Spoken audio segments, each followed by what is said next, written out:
Merci à vous qui continuez à nous suivre sur votre télévision. Place à présent à l'invité du desk. Vous l'avez suivi par cet indicatif. L'invité d'aujourd'hui s'appelle tout simplement Ngoï Diboué Boli. Il est écrivain et politologue. Avec lui, nous allons parler de l'élection des gouverneurs, donc du gouverneur de la province du Lualaba et même les élections des gouverneurs dans toutes les provinces de la RDC, mais plus particulièrement au Lualaba parce que c'est ce qui nous concerne présentement. Est-ce que le bilan du gouvernement provincial sortant, parce que c'est un gouvernement sortant, est positif? C'est un bilan qui est défendable? Merci beaucoup. La question elle est difficile à répondre. Hier, sur vos antennes, j'étais en train de suivre le gouverneur qui était en train de présenter les réalisations. J'ai fait foi au gouverneur. Mais tout ce que je peux dire, c'est que pendant cette législature passée, j'ai eu quand même l'occasion de rencontrer le gouverneur, j'ai eu l'occasion de rencontrer certains ministres. Et ce que je peux dire à propos de votre question, c'est que j'ai senti dans le gouverneur, j'ai senti dans les chefs de ministres qu'il y avait une volonté. Vous savez, en politique, on dit, en sciences politiques, on dit que l'intention contient l'action. C'est-à-dire, quand quelqu'un a l'intention de faire quelque chose, si on met tout le moyen, toutes les procédures à sa disposition, il peut arriver à faire quelque chose. C'est vrai que dans ce que le gouverneur a dit hier, nous nous sommes retrouvés dans beaucoup. Dans beaucoup de choses. Dans beaucoup de réalisations. Comme quoi, donc, par exemple? Je ne voudrais pas voir la situation de la réalisation de ce que le gouvernement a fait avec les lunettes des autres. Aujourd'hui, par exemple, quand vous prenez l'éclairage public, parce que vous venez de passer un élément sur l'insécurité, vous savez que le manque d'éclairage public peut être un élément qui peut favoriser l'insécurité. Donc, moi, j'habite sur l'avenue Lusanga.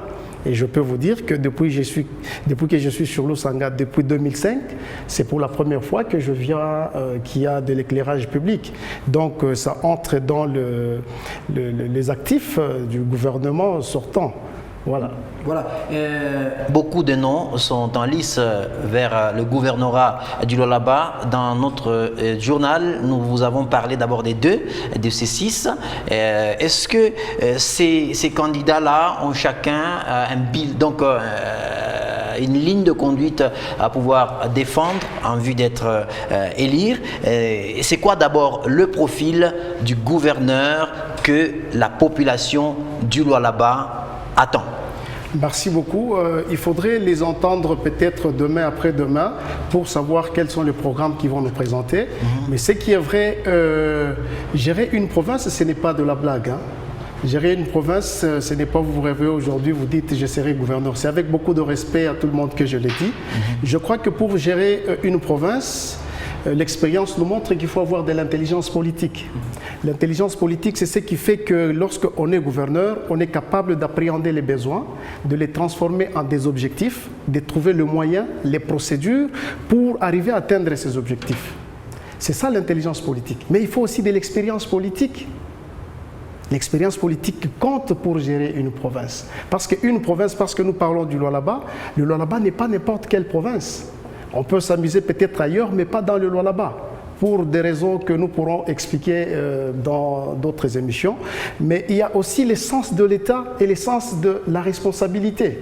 C'est quoi? C'est qu'aujourd'hui, lorsque vous voulez être gouverneur ou vous êtes gouverneur, vous devez être capable, lorsque les choses n'ont pas marché, qu'au lieu d'attribuer ou avant d'attribuer l'échec à votre équipe, d'endosser vous-même la responsabilité. Et ça, on ne le lit pas dans beaucoup d'acteurs politiques ici au Lualaba ou en République démocratique du Congo. Il y a l'essence de la diplomatie qui compte. Il y a la rigueur. Voilà, donc c'est toute une panoplie d'éléments qui doivent caractériser celui qui doit être gouverneur de la province. Vous avez parlé de l'expérience politique. Il y en a qui n'ont jamais géré une entité comme la province du Lualaba. C'est peut-être la première fois qu'ils vont essayer aussi de se jeter à l'eau. Est-ce qu'il n'y a pas une façon, peut-être une manière de voir dans quelle manière les choses peuvent se passer pour espérer peut-être acquérir une nouvelle expérience, par exemple? Bon, merci beaucoup. Vous savez, se présenter candidat gouverneur, c'est un droit reconnu. Mais ce que je peux vous dire, je prends juste un élément. Je vais parler du contrat chinois. Le contrat chinois est un contrat que la République démocratique du Congo a signé avec des sociétés chinoises. Or, aujourd'hui, il se trouve que c'est un type de contrat que les économistes appellent contrat troc.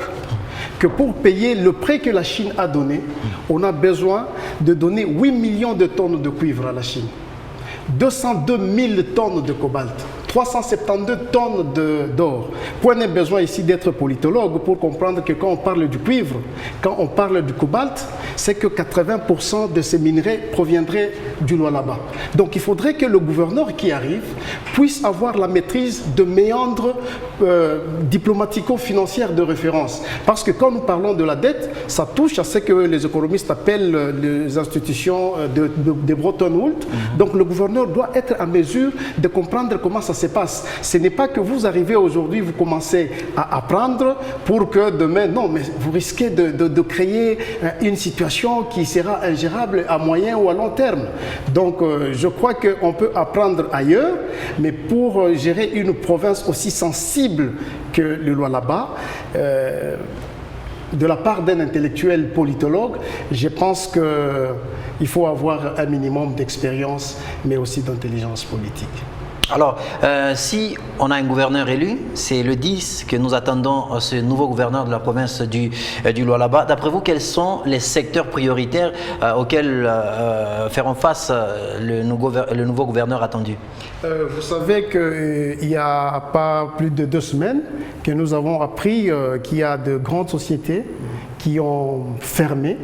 Donc l'emploi sera un secteur prioritaire où le gouverneur devra trouver des solutions qui s'imposent pour que les gens puissent trouver de l'emploi. Mais il y a aussi les projets qui tiennent aux infrastructures. Je parle ici de reconditionnement de routes. Vous savez, pour quitter Dilolo, arriver à Kolwezi, vous avez besoin que Dilolo soit lié à Kolwezi sans difficulté pour permettre la circulation et de biens, et de marchandises, et de personnes. Donc les infrastructures sont aussi un domaine très essentiel où le gouverneur devra mettre tout le moyen, tout le savoir-faire afin qu'on puisse permettre la liaison de grands centres avec l'arrière de la province. D'après vous, c'est la dernière question, quels sont les enjeux que représente l'élection du gouverneur dans la province du Lualaba? Je rappelle que lorsqu'il y a eu dépôt des candidatures des gouverneurs, il y a eu afflux, tout le monde se cafouillait d'être candidat. Quels sont les enjeux plus particuliers? Est-ce que vous pensez que c'est vraiment l'envie de diriger ou c'est un peu de l'opportunisme et qu'on veut être candidat à tout prix? Bon, écoutez, je ne voudrais pas aborder la question dans le sens de l'opportunisme, si bien qu'on constate qu'il y a réellement de l'opportunisme. Mais ici, je voudrais beaucoup plus dire que les enjeux sont hautement politiques. Vous savez, depuis le processus de démocratisation en 2006, beaucoup de partis visent la magistrature suprême. Or, lorsque vous prenez le fonctionnement de notre forme de l'État, vous comprenez tout de suite que les gouverneurs sont des semi-présidents. Si un parti a un gouverneur, c'est une rassurance pour ce parti d'avoir de l'argent parce que le parti vive des cotisations de ses membres. Quand vous avez un gouverneur qui passe, il fait passer le ministre de son obédience, c'est-à-dire que c'est une rassurance pour le parti politique qui aura les financements et d'ici l'horizon 2023, lors des élections, on peut facilement financer les élections. C'est pour cela que vous voyez qu'il n'y a aucun parti qui veut aujourd'hui perdre un seul gouvernorat. Parce que c'est une rassurance que la survie du parti va être pérennisée. Donc l'enjeu, il est de taille, il est à moyen terme, parce qu'aujourd'hui nous votons les gouverneurs, mais ils sont en train de préparer 2023. Vous avez vu comment est-ce que nous venons de passer l'étape de la présidence, de la présidentielle. Donc c'est tout à fait normal que les gens puissent se cafouiller le gouvernorat pour préparer 2023. Merci beaucoup, Monsieur Ngoï Diboué-Boli. Je rappelle que vous êtes écrivain et politologue. Avec vous, nous avons échangé sur les enjeux de l'élection du gouverneur dans la province du Lualaba. Merci d'avoir accepté notre invitation. Merci beaucoup à vous.